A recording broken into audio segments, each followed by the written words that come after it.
குர்பான் கொடுப்பது எப்பொழுதில் இருந்து என்பதை தெரிந்து கொள்ளலாமா?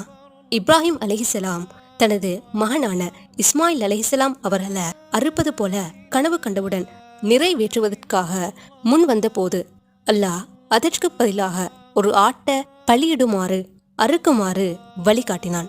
அந்த வழிமுறைய பின்பற்றுவதுதான் குர்பானி கொடுக்கின்றோம். 37வது சூறால 100வது வசனத்துல தெளிவாக கூறப்பட்டிருக்கு. குர்பான்ட நோக்கம் அறுக்கப்பட்ட அவற்றிட மாமிசங்களோ இரத்தங்களோ அல்லாஹ்வ அடைகிறதில்ல. மாறாக எங்களிடம் இருக்கின்ற இறையச்சம்தான் அவனை சென்றடையும். இதனால்தான் இது ஒரு சோதனையாகும்.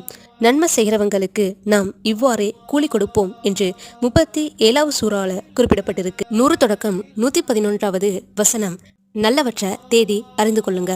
வாசித்து பாருங்க, தெளிவா கூறப்பட்டிருக்கு. குர்பான் கொடுப்பது